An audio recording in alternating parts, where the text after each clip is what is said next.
Hey, what up, church fam? We're back with today's proverb. Hey, today we're going to discuss a topic that's near and dear to each of our hearts. We each have a different perspective on it. We're going to talk about fatherlessness. Y'all think that that's an issue in our society today? Oh, yeah. Yes. Yeah. Yeah. Why? Why do y'all think that? Because there's a lot of people who do not have parents raising them, especially dads. Yeah. Divorce rates are high, too.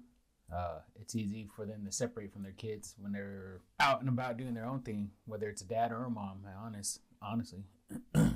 I think that maybe even in recent times it's gone beyond just being the dad who's absent and the mom as well. Yeah. Or vice versa. So let's go around the table, and I would like to hear from each of you, and I'll give my 2 cents about how we grew up and the role our dads played in life, just so our audience can get a good take of what each of us went through growing up. Who would like to start? I'll go. All right. So my dad was always there. My dad was there. He was in the home. Yeah, but it was that whole old school, I guess you say old school, my parents were boomers, right? So it was, my mom was a housewife. My dad was the one that brought the bread. But his thing was, he went to work, got home, he'd rest, have dinner, and then go out to the garage and do whatever he wanted to, whatever he does, or works around the house or tinker, whatever he does. So my dad was more of what's aloof dad. So like I wrote down the definition. Part of it's not friendly or forthcoming, cool and distant. Some more description on that. It's uninvolved and typically through distaste and or distant and reserved. So he was more distant and reserved. He was more to himself. So he was at home, but he was checked out. Yeah. Okay. He always did his own thing, and he was still home. He was a hermit. He stayed home. You know what I mean? He would always go to his garage and he'd tinker, do whatever he does. He had a process every day. It was go to work, get home, get washed up. He didn't read the newspaper in the morning. He'd read the newspaper in the afternoon. Maybe take a 30-minute nap, have dinner. Dinner after that, he'd go outside to his garage. That's how it was all the time. And it was normal for me. Like, it was like, whatever. It was just a process, right? You're just a kid. You don't know. So there was no connection. I played sports. He would never show up. But that was just how he was raised too. He wasn't, I don't blame it on him. It wasn't his fault, but his dad wasn't. Hearing the stories of my grandpa, he had PTSD, and not knowing he had PTSD until later in years, as my dad and my aunts and all them kind of they self-diagnosed it, because he did some things with to my grandma that he shouldn't have done, and a lot of that my dad witnessed stuff like that, and and so on and so on. That affected the way he like how he was. He wasn't like, I'm not saying he wasn't abusive or anything, but he wasn't like there wasn't a connection. We didn't have connection until I was probably, I'd say, early 20s. But I think really what it was, he didn't know how to connect with the kid. Gotcha. Is one thing. Like with the child, and then me being in my early 20s, I was already more of an adult. I think he had a better connection that way. So when you were growing up, did you have to figure out a lot of stuff on your own? Yeah. There was times my mom would make me go outside with your dad, go outside. I'd go out there and he would still do his own thing, There would be some things he'd have me help me do. Of course, cut the yard. There were some things like some construction here, some automotive here and there, but it was always still end up doing his own thing. I learned a lot of my stuff on my own, or with a friend, or another friend's dad or uncle or whatever, but it was mostly, through friends or myself or their family members. But he did show me here and there, but like I said, it wasn't until I got in my early 20s whenever I started learning some stuff from him. When you were growing up, and as you grew up and you became a dad, have your wife and your kids, did your dad ever say, "I love you" a lot? Or did you have to learn to tell your wife and your kids that? My dad didn't tell me. My dad would tell me he loved me, but it was whenever I was a little kid. So I don't think he knew how. But as I got older, he never told me. Like, he didn't tell me, like, just randomly say I love you or stuff like that. Like I do my girls. But no, it wasn't. I do remember him telling me he loved me, but it was whenever I was little. Yeah. Maybe it was easier for him to tell me when I was little because I was vulnerable. I don't know. When I was, But when I became the way you grew up and your relationships with your wife and daughters. Yeah, it did. I mean, I think I carried some of it, like the whole reserve thing, like and not the reserve, more like doing my things on my own. Yeah. And I still do that every once in a while, but now as I've grown and got older, I've noticed, hey, it's beneficial to show them some things, and then it's also beneficial for me when I need help with something. You know what I mean? Like, man, hey, I need you to hold this. Like I'm like building something. Come over here and hold this real quick. Just hold this and watch this, or stuff like that. But I did carry some of that. And the teaching, my dad was, whenever he did show me things, he was very aggressive. Kind of like the whole hold that flashlight straight, like everybody talks about that with their dads, like, the struggles. Yeah. It was like that. And I even got like that with my kids, like, and at times I have to tell myself to slow down or whatever, But some of it carried over. It was probably at the beginning with Gabby, my oldest, was probably when I was more somewhat reserved doing my own thing. Then as years I started noticing things, recognizing things, and started, trying to change it. I recognized it. Of course, Kim recognized it. My wife, for those who don't know, and she would tell me. So. Did it get easier as you got a better relationship with Jesus too? Yeah. Was it easier to see? Yeah, knowing that you want to carry. I shouldn't say carry a legacy, but you want to kind of leave. I guess you could say leave a legacy behind, right? And then with your kids and plus you want them to know what you know as much as anything that's positive. It's going to help them grow. Which one is the word, and even things about life. Yeah. Like right now, like Gavin's going to graduate, and I worry. Kim has a better relationship with Gabby. I mean, we have a relationship on certain things in certain ways, but more the emotional or whatever, the intimate is Gabby and Kim. Me and Gabby are more on the sports and movies type relationship. If that makes sense. But like for Kim, it's gonna be hard for her to leave because they have that tie, that real tie emotion. Me, it's gonna be hard for me to live because I'm afraid. Like the worst can happen. Yeah. That's why I'm like, man. I hope I want to teach her, not just assist her with the finance. We help her, finances, not even that, making the right choices, and so on and so on. Do you think, since Kim has that emotional tie to Gabby, and then your tie is like teaching her to do things on her own, be self-sufficient, do you think both of those are needed in the home? Heck yeah. Because if you have one leaning one way and one leaning the other, it's a little too much of both, right? Yeah.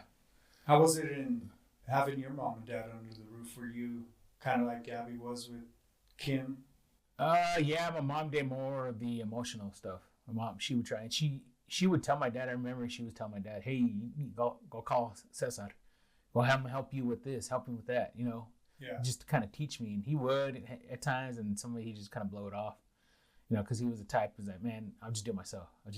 And that is just me. It was just even with anybody else, I'd rather just do it myself. Like even with a friend or relative, I'll just do it myself. That's how he was. But my mom was more the try to keep that emotion, in. Yeah. And even more so whenever she became a believer and gave her life to Christ, and she tried. But she can only do, there is a difference from a dad to a son than a mom to a son. Oh, yeah. So she can only do so much. Mm-hmm. So and she tried. But and I'm thankful for that, but I'm also thankful, me and my dad ended up building a relationship, in my mid-20s on a better relationship, I should say. I got you. Mm-hmm. Yeah. All right, Gavin, your turn, man. Give us a little bit about how you grew up in your home. It's a lot of it's very similar to Ces. I had both of my parents. They were both at home. My mom, she worked when I was in early life, but then she got sick, and after she got sick, she stayed home to take care of me and just the house. And my dad was a provider. I have a lot of respect for my dad. He definitely worked really hard to provide. Right. And he definitely wasn't happy with what he was doing, and he made that known. But I do respect him that he did work to provide us with a good life. But my whole life, he's just been pretty distant. And I think that it's continued on to my life now. I go probably months without talking to my dad. And even when I do see him and I'm around him, there's kind of an awkwardness to it. Yeah. Versus my mom, I text my mom every day. And so I talk to my mom and I have that deeper relationship with her. But with my dad, I don't really have that. And it's like with you, Seth, with like he just didn't really have the patience for me, especially. I did notice with my sister, I feel like there was a difference. He seemed way more involved in my sister's life than he was in mine. And I don't know if that's the same for you. Yeah, I would say, yeah. I would say I think he did a whole lot more with my sister. But my sister, more like your sister, she lived with them. She stayed with them. She helped out with them and all that. So he did a lot more. But I think they were younger? Put this in an example. My mom, I would have to do the chores inside the house because, you know, it was a stereotypical thing in which I'm not against it. I was like, all right, so the females inside has to do the house cleaning and stuff like that. But my mom taught me, hey, you need to learn how to do the house cleaning too because you're not going to always, you know, you might go on your own or be single or whatever. And then I still had to go do the outside chores. Yeah. My sister never went to do the outside chores. So I'm like, you know, so I feel like, I don't say she was a favorite, but I think it was a different kind of relationship. Yeah.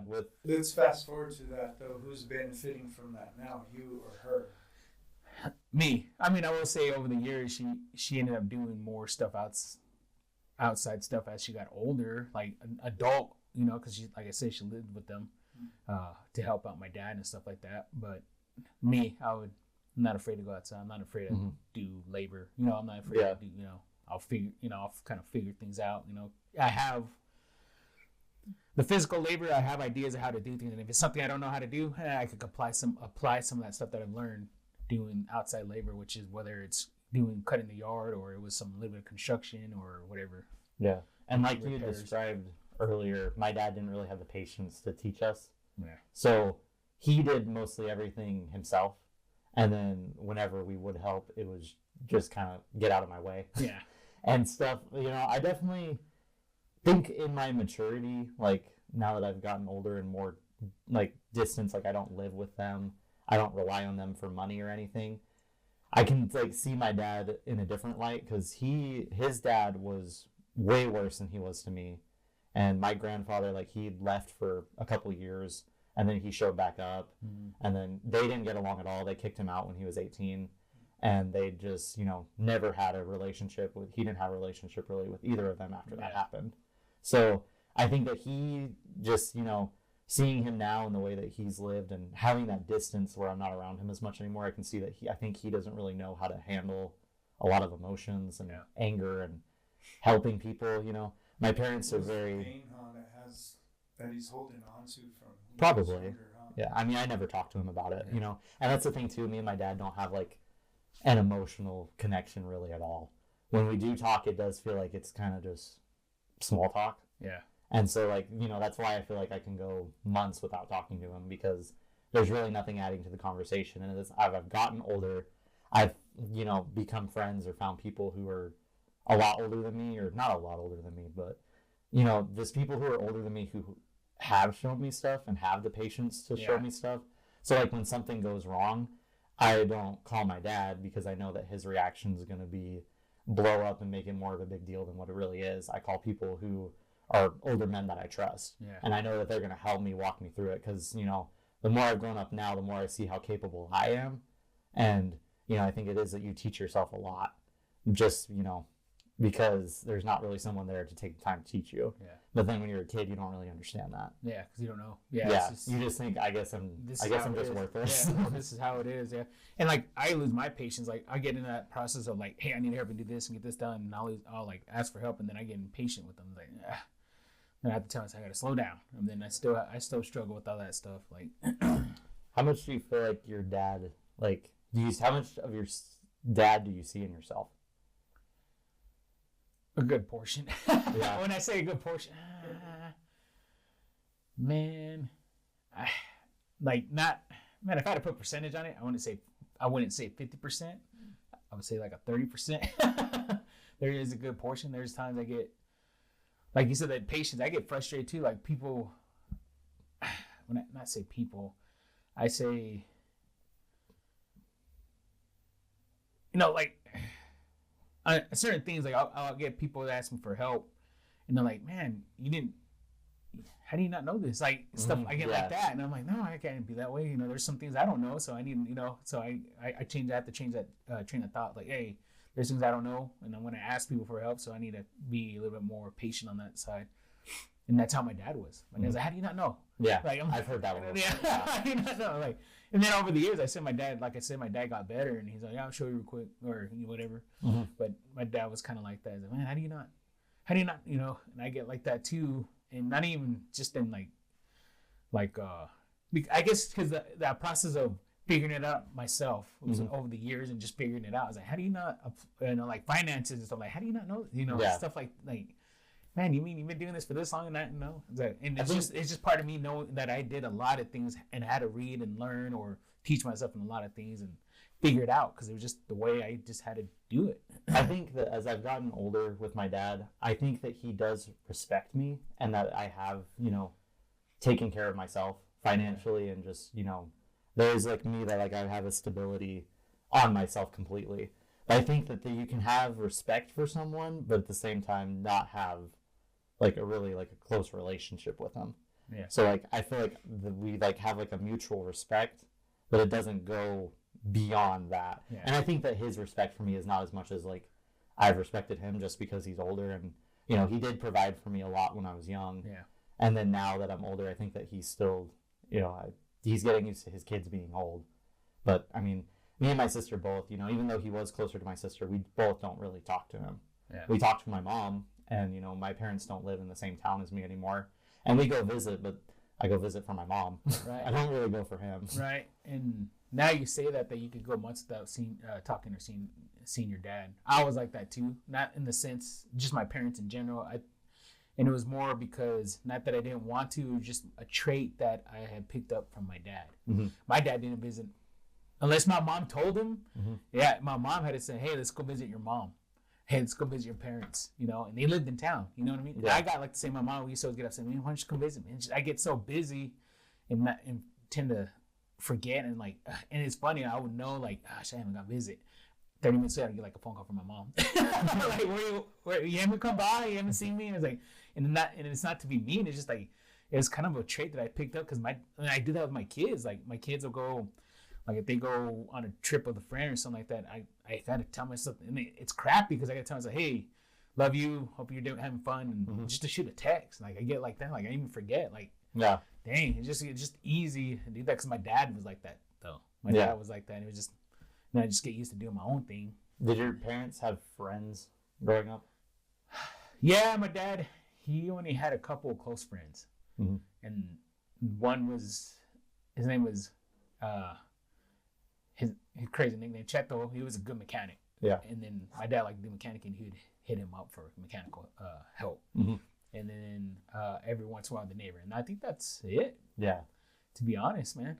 I think my parents, they would talk to their neighbors some, but like they never like opened up their home to anybody. No. They never did stuff like that. Like I think growing up, like now, like even so, like to the point where like they didn't really like want us to have friends over. Right. So it was really hard for me to form friendships because they didn't really have me involved in anything. Right. So you go to school and like all these people have friends because they play baseball with them, they play football with them and all this stuff, and like I just only saw these people at school, and beyond that I never hung out with them either. So now that I'm like older in my 20s and actually having friendships of my own, it's like learning how to be like a host and learning how to be a friend even. Yeah. Because even my parents now are almost 60 years old and they still don't have anybody. Like they never have people over. I don't even know who they talk to. And see, my mom opened her house. See, so my mom's family is way different from what my dad was used to. Like my mom always had people, like her family, that side of the family were very engaging. Mm-hmm. Very engaging. Like especially I saw a family in Mexico, they're very engaging. They're very close. I still got first cousins over there, and they're very close. And they always invite me and my sister, "Hey, y'all need to come and visit." And I haven't been there since I'm 40 now. I haven't been to visit them since I was 17. I haven't been that part in a long time. Yeah. They were very engaging. That's why I was crazy. It's like, I mean, when I hear that saying opposites attract, I mean, opposites attract. Because my dad was reserved, my mom wasn't. So, you know, and if it wasn't for my mom, we would never go and do trips or like vacations. And it was really a vacation to go visit family in Texas. It wasn't even that far, or we'd go to Mexico, visit family. But yeah, it was very different. My mom's engaging, my dad wasn't. And I don't even know how that worked out. How they got married, but I think sometimes it was the society, you know, he was a working man and he knew his part was to take care of his family. Mm-hmm. Even though we all know breadwinner is not just the only way of taking care of your family. There's more to it. Right. But he just knew I got to work, I got to support, and, you know, so on, you know. You think that's where the trades of you not going to visit your parents because of the way you kind of raised yourself, because your dad was disconnected. You think that has something to do with it? Yeah, a little bit. Yeah. And then it's hard. Like, I'm not trying to just like say my mom was always about, like, she was that emotional connection, you know what I mean? Mm-hmm. And she did, like, but I said she could only do so much. And then, right. Yeah, some of it has to do with it, but a lot of it has to do with me just getting used to I'll figure it out myself. Yeah. I'm like that too. And become really self-sufficient, which now that I've gotten older, I've gotten better asking for help, or hey, you know, hitting you guys up or something like that, you know. But I've gotten better at that. But yeah, just got used to I'll just figure it out. Yeah, you know? I'll get it figured out. You know, it's easier than burdening somebody. It feels like yeah. I think too, like, I've gotten better with the inner dialogue too. Because back whenever I would like be learning stuff for my first time, I'd be like, how do you not know this already? Yeah. With some other colorful words that my dad would use around us. And so, like, I feel like that was really detrimental when I was younger. Because, like, it was just like, I thought I was stupid all the time. Yeah. And then now that I'm older, I've kind of been able to, and it's only through Christ, honestly, and changing my mind through that I'm able to be like, you know, I'm not stupid. Yeah. Like, I can figure stuff out, but it's not that, you know, I'm not stupid that I don't know how to do it. Yeah. Yeah, I think that's something that every dad has to learn, is not to call their kids names and stuff. It's easy to do that. Like, hey, you're dumb. It's something I learned to do with my sons. Do you think if your dad would have wrestled with you a little bit, like play wrestled and did stuff, it would have changed the way you think now? Would it have helped your relationship, you think? I think so. The connection. I have more of a connection with my girls than what my dad had with me growing up, of course. I think I have more of a connection with my youngest, Bella, than I do my oldest. But, like, yeah, I think so. Like, I mean, my dad wasn't into, like, silly stuff. He wasn't into cartoons, and I like cartoons now. Yeah. And then with my kids, SpongeBob, we hear SpongeBob, hey, it's SpongeBob, and we end up zoning out watching SpongeBob together, you know, something like that. But my dad, I guess, just not having, it was just so serious in his household, I guess. I mean, it was just about work. And then, you know, they weren't rich. I mean, they were poor. You know, it was that stereotypical being poor. My mom, she quit going to school when she was 13 because her dad passed away so young, at the age of 13. Dang. So she quit going to school, and everybody quit going to school by the time in their teens, early teens, and they all worked. It was more important to help at home. Yes, it was all about work. You got to work, and I think that's where that aspect, in which I'm not, at the same time, you know, it's like one of those, it's like, it's crappy the way that happened, you know, that connection, but at the same time, it built my character. Made you self-sufficient. Yeah, I'm self-sufficient. I learned to run your home and keep it up afloat. Yeah, and then hearing stuff like today, like, man, people are very like they want to blame somebody for something, you know, and like when it's their issue or choices or problems. Like, man, I didn't grow up like figuring it out. I was like, no, man, just get to work, you know. It's like, that's how I was like, gotta work, you know. That's how it works. I mean, how it goes. I mean, but also I grew into things like learning. Okay, so I grew up in a family. Hey, not explaining why they're telling you to do things. Mm-hmm. Is just do it because I told you. Which I'm not. There's some things that you should be told that, you know, for your safety, and there's some things that, you know, maybe you can kind of explain that for me, you know. Yeah. And as I grew, I've been taking advantage of some bosses when I was younger, you know. And then as I grew, as I learning, like, because I was just used to like, hey, I'm just being told what to do, and I need to do it. now that I got older, it's like, no, wait a minute, there's a boundary. I'm being taken advantage now. Hey, rub my feet.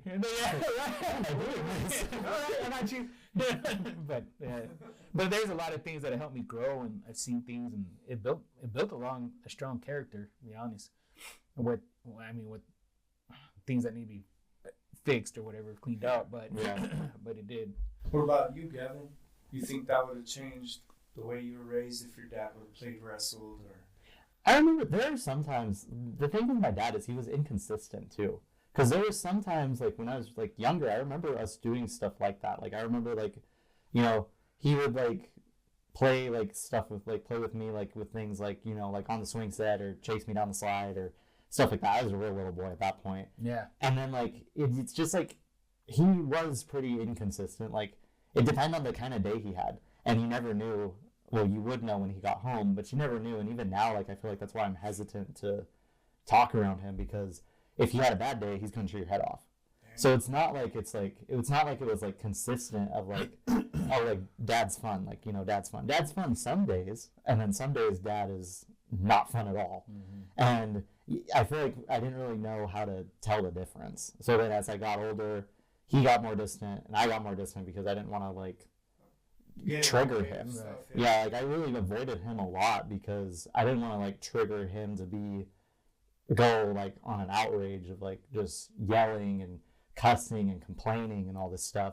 And he got triggered by really small things. So like I really just secluded myself because I didn't know what would cause that. But I do remember when I was little, like we did have some times like that. But then it's just the inconsistency. You know, I mean, everybody has bad days. Yeah. But the bad days far outnumbered the good.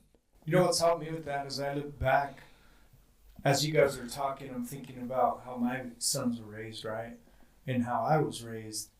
And when you get triggered, coming from a dad's standpoint, you have to learn to not be so emotional when a question comes up or a problem happens. You have to suppress that. Mm-hmm. And the only way I found to do that was in Jesus. Before that, I was short-tempered with everything. Yeah. Or get mad, upset. Yeah. But as I grew in my relationship with God, I noticed that I don't get so emotional when the boys get a flat tire. It's more like, all right, where are you at? Let me go help you. Yeah. Here, take this off, this off, this off. Because Kevin and I did some work today, right? Kevin's my middle son. And we were outside working today. And normally I would just go and do everything while he's watching. Yeah. Today I was a little more mindful, like, hey, son, take this off, take this bolt, so he can learn it. Right. Instead of me just going over there, hey, let's do this together, and then I just go and do it all because I'm all emotional and mad. Huffing and puffing, cussing under your breath. Man, you really have to be mindful of that as a dad. You know what's messed up about all of this? The dad issues that all of us have, right? So we're supposed to look to God as our father or our dad. And that kind of gets in the way of who God really is. Yeah, and how you view him. I want to ask that, do you think that the relationship you had with your dad affected your relationship with God? Oh, yeah, because at one point I was an atheist, man. And that was a part of my life when me and my dad were separate. I grew up, I'll give a quick background. I grew up in a divorced home. My parents were divorced. I think it's 9 or 12. I can't remember the exact date. I just remember having to go to both homes, and I would go to my dad's house. He would leave me with my grandma, my cousins. We'd all play all the time. And he'd go out and do his thing, whatever. My mom would always tell me that. But then when I was with her, she was at the time dating my best friend's dad. And they would be out in his garage doing the same exact thing my dad was. But we were just with her instead of with him. So it was kind of a mixed thing. Long story short, I was lost totally on what it looked like to have a mom in the home and what it looked like to have a dad. Because I didn't get emotion from my mom. I didn't get to really connect with her because she was always at work. And when we did connect, it was always her bashing my dad. So it's like, and again, I feel like that's why God hates divorce, because the parents get mad at each other and they talk bad about the other parent because they're mad at them. Right. And it really skews the kids, it really messes them up, man. It really messed me up. So now, looking back, I've learned how to be a dad all by myself. Again, like I learned to do everything, fix stuff. So I really had to lean into God. And this part, it really helped me because God is a good father. And what does a good father look like? I don't know. I got to study this. Yeah. I got to look in scripture and see what these guys did and what they didn't do. And honestly, in the Bible, there's terrible fathers, man. Yeah. Mhm. Every good minister was like a terrible dad. I don't think that Isaac went away from that mountain without trauma after Abraham tried to sacrifice him. He afterwards, JK, I got you. I was just joking. I wasn't gonna do it. I really wasn't. This knife up in the air. Every time I love you, son, you just think of them all. Do you really love me? I'm just saying, dude. Well, I'm going to teach you to fear God. So with all that, it just like, it skewed my relationship with God, man, from not having a dad to not having to want to have anything to do with God. It really messed me up. But again, God does his work that he always does. And there was a low point in life where God actually used my dad to come back into my life and have a relationship with my earthly dad and my heavenly father. It happened around the same time. And here we are today. My dad, and you guys know my dad really well. We Bible study together, we hang out together. I try to call him. I try to go no longer than 3 days without talking to him and my stepmom. I try to call him as much as I can. And that was the other thing I wanted to tell both of you. Reach out to your dad, man. From my point of view, right? I'm waiting for my son Phil to call me. My wife says, "Hey, have you talked to your son?" I'm like, "No, he hasn't called me." I need to learn to make it a point to call him, or to make it a point to call my dad, or to even call my mom. Like every once in a while, I try to.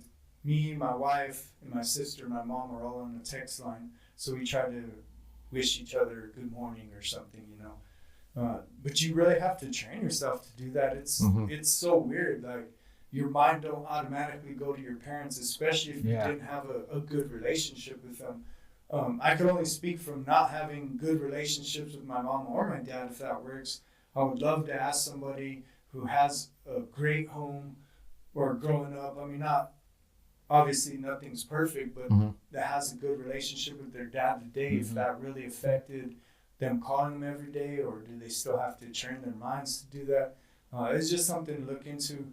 I think it's something we're always going to have to struggle with, is in part of having relationships with anybody, right? You have to work at it. It don't just happen, and especially with God, because you don't really see God. You see him in others, but like you guys, I can see you every day or once a week whenever we meet for this podcast, or, you know, on the weekends. We Bible study together. It's a little different. You have to forcefully do it, man.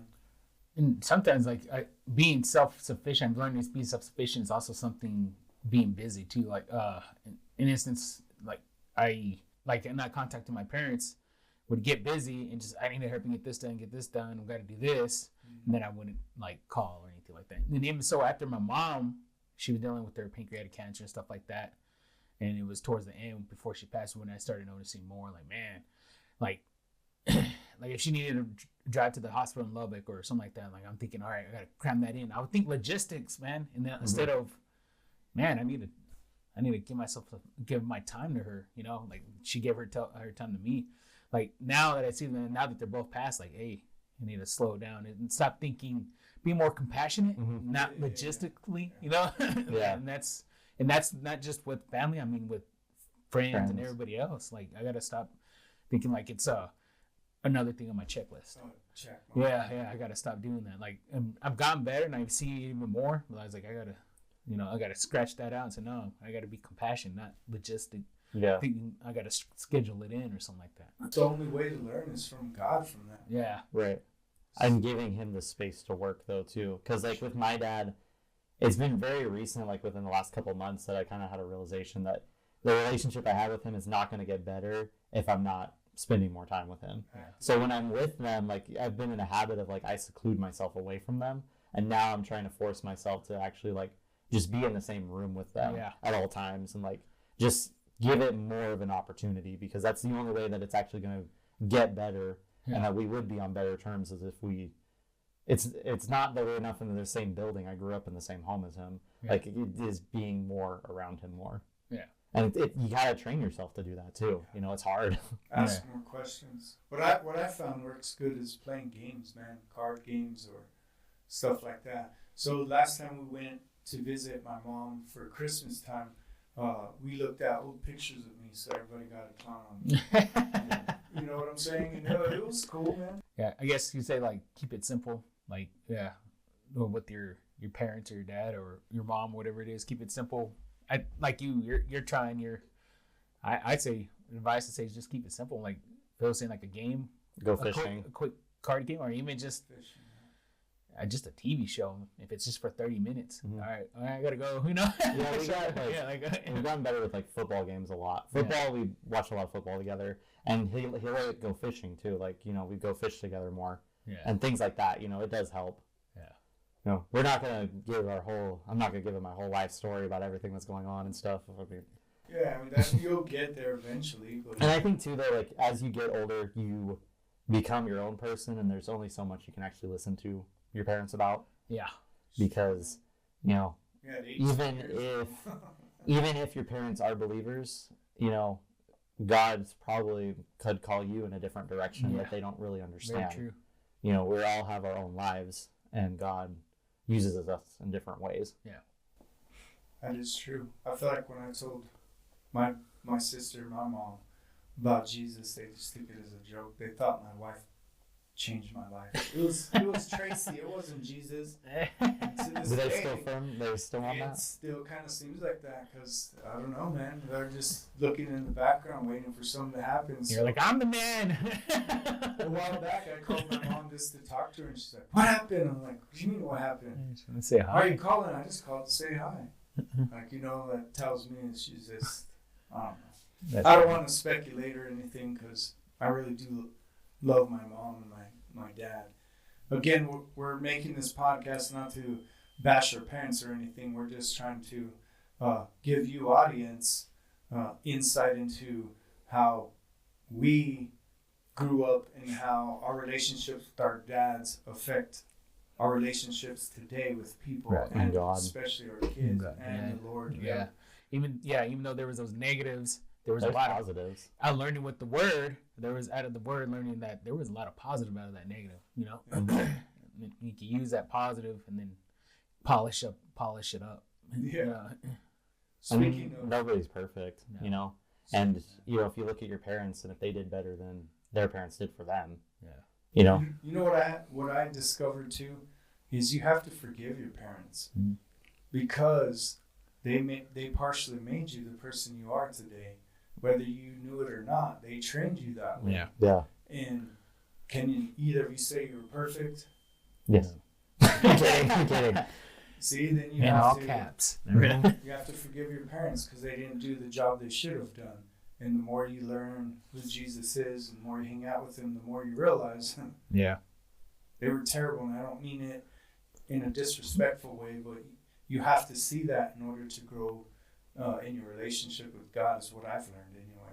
But even with our own walks with God, I mean, I can look back at 6 months ago, looking at something doctrinal or scriptural, and having a completely different view on it, and then being like, wow, I was dumb. Like, why did I think that?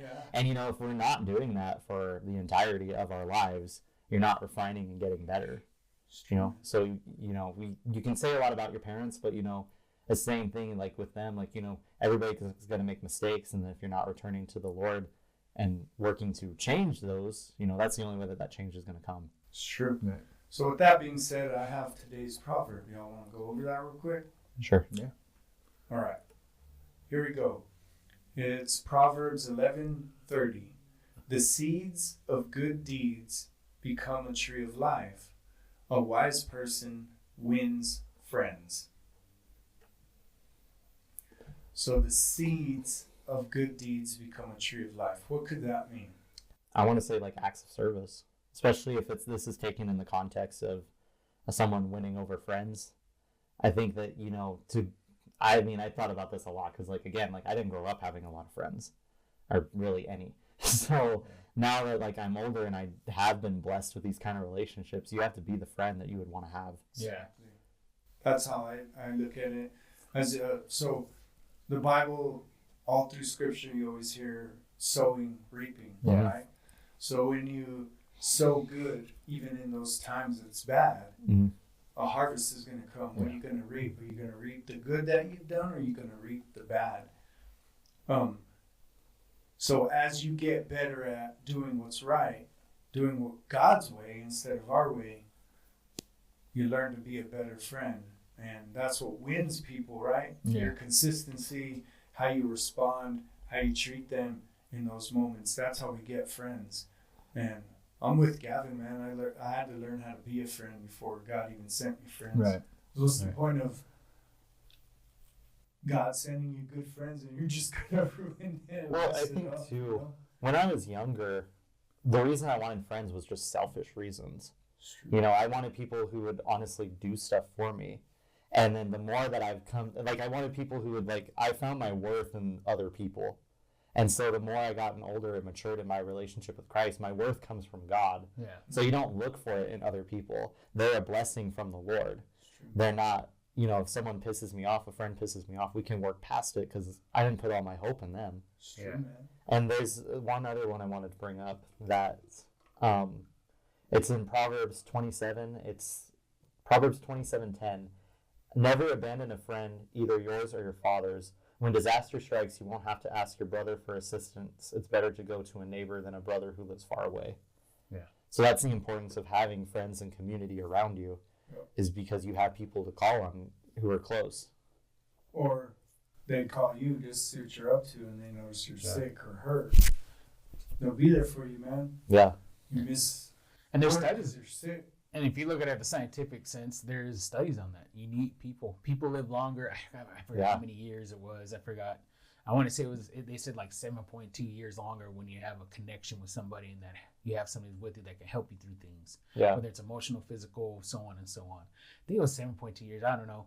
Actually, it was a strong study through some Japanese scientists, and they actually have a name that, about the study, they have a certain name for that. I forgot what it's called. And it had to deal with your purpose, who's your connection with, and how do you apply. It was a good read. It was a good, and also there was a documentary that made out of it. It was very good. And then with that study, it went as far as they went in different parts of the world, and it was the same thing. Mm-hmm. They just had different things, and it's just crazy how much it ties in with the word. And they don't even know it. Huh? Yeah, that's what's crazy. He's like, man, the Bible's been saying that for a while now. I was like, that's exactly what I thought too. I was like, man, it's been in the Word for a long time. Did you ever hear of the addiction connection study? It's one, I can't remember where they did it out of, but there were these rats, and they put them in a cage, and they gave them water and water with heroin. And they would go and get the heroin, and then they would die. We put in a new rat, start with the water, then go get the heroin. So then someone had the idea, well, what if we put 2 rats together?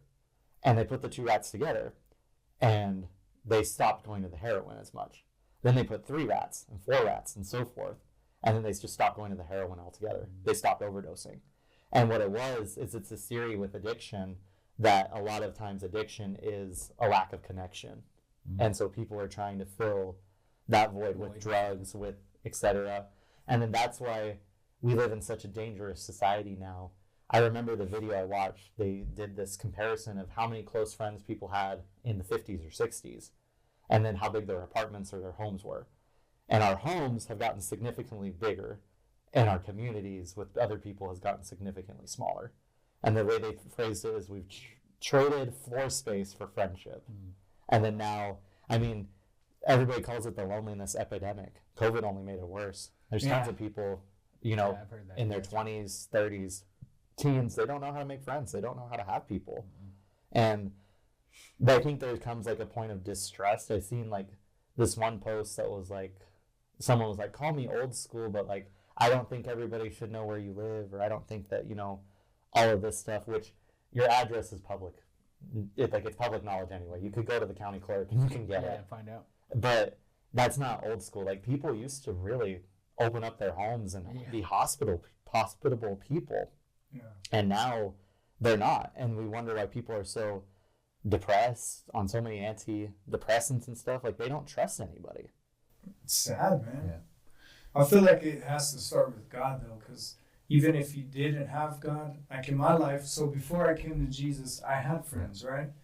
Well, guess what we consisted of? Drinking, smoking. Yeah. And that just made life worse, man.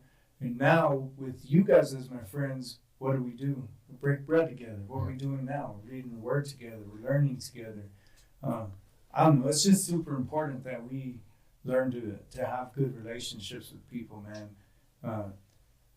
I feel like I also probably don't talk to my mom or my dad as much as I should because I have good friendships with other people that are better to me than my family ever was.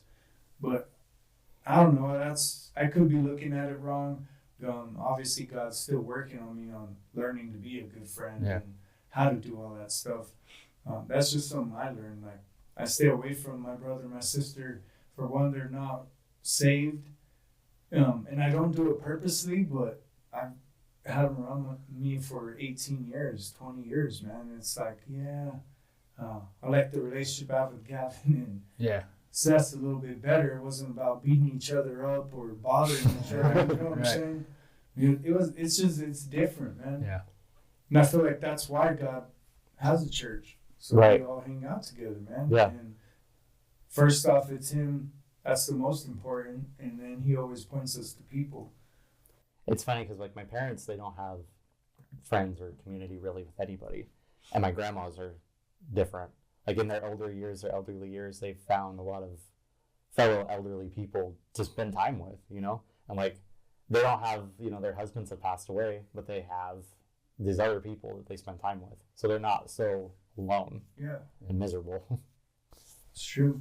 When you depend on God, He always sends you people, man. He'll always keep you from all that. And I think we're designed to have a community because I noticed, like, that's something toxic that a lot of people, I notice in my generation do, is they put all of their hope and trust and everything into one person. And usually it's their partner, usually it's their boyfriend or girlfriend, husband or wife or whatever. And no human can live up to that expectation. So you're expecting one person to give you everything. That's not possible. So then you end up getting hurt. Then they end up breaking up, and then they feel like they can never trust again. But really, everything has to come from God. And then these relationships, even like with, I'm not married, so I can't say, and maybe you guys can confirm that, with being married, you still need a community around you. You do, man. Like, your wife needs friends other than just spending all her time with you, and you need friends other than just spending time with her. Yeah, it's true, man. And I like how you use the word human. No human can. It has to come from God. And when I say human, no human can, I mean, what I'm trying to get at is whether they're worldly, not a believer or a follower, or even Christian, that they are a believer or something. And then there's a big stigma to that. But that's a whole different conversation. Yeah. My pastor has told me firsthand that, he would never intentionally let us down, but he is human and he would let us down. Yeah. It could happen. Exactly. So don't put all your trust and hope into this one person. Yeah. The obedience that you want to put into that person, put that into God, man. Because at some point, because it's still our responsibility as a Christian, as a believer, to keep following His word. Yeah. And maybe as a kid, that's a mistake we make because we put it on our parents. Yeah. And then I feel like when you're in school, though, those people, you're forced to go there every day, so people don't necessarily like you, or you don't necessarily like people, but you have to see them and you have to find a way to make work around. And then and you graduate, you never have to see them again. It's true, man. It's true, and it's freeing at the same time. You're right, but sometimes it doesn't stop, man. You got to work somewhere, so there's always somebody. Sometimes maybe worse or less, but For you There's guys, always I didn't something. grow up here, so I'm good. All right. I don't know the word, but it's a small world. Yeah. I'm probably gonna run into people. It's like, Yeah. why are you I here? will be But by I will then the you should only be- real Grand Raven here anymore. Right. There'll be somebody else. By then you should already, hopefully, be already kind of trained out. Like, all right, I can hold this. I can go back. I'll be ready to Right. fend off. Right. Then you shut your door to your office. All right. Well, thanks, guys, for joining us. Thank you guys for being vulnerable and sharing your Right on. fatherlessness ideas. Greatly appreciate it. And thank you for joining us on today's proverb. And we'll talk to you guys soon. Deuces.